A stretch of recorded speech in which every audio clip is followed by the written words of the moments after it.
আমার কাছে যেমন সাকিব খান পছন্দ, আমার কাছে সিয়াম ভাল লাগে, আরফিন শুভ ভালো লাগে। এই বছর বা নেক্সট ইয়ার আমি বিয়ে করব, হোপসো ইনশাল্লাহ। বিয়ের জন্য শুধু একটা ছেলে দরকার, আর কিছুই দরকার নাই। কারণ আর্টিস্ট নিয়ে আমার কোনোদিনই কোনো প্যারা নেই।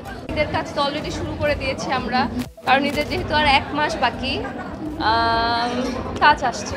আমার কাছে যেমন সাকিব খান পছন্দ, আমার কাছে সিয়াম ভাল লাগে, আরফিন শুভ ভালো লাগে। এখন নতুন যারা কাজ করছে, আদর আজাদ, ও খুব ভালো কাজ করছে। বা আমার কাছে সব নায়কই ভালো লাগে। আমি যে কোনো কারোর সাথে কাজ করতে আসলে comfortable. I am okay with everyone. না, আমি বলেছিলাম না আপনাদের যে আপনারা ছেলে খুঁজে দেন তারপর আমি বিয়ে করব। তা আপনারা ছেলে খুঁজে দেন, এই বছর বা নেক্সট ইয়ার আমি বিয়ে করব, হোপসো ইনশাল্লাহ।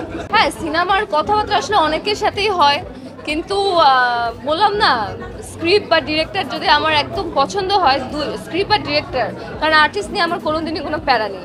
এই দুটো যদি মিল হয়ে যায় তখনই আমি হ্যাঁ বলে দেব।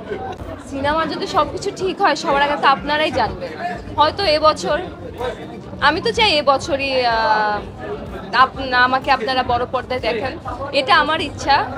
যখন ছবি আসবে তখনই আপনারা দেখে নেবেন। আমি এইসব লোকেশনগুলো তো আমি খুঁজে খুঁজে বের করি, ওটা বলে ফেললে তো হয়ে গেল।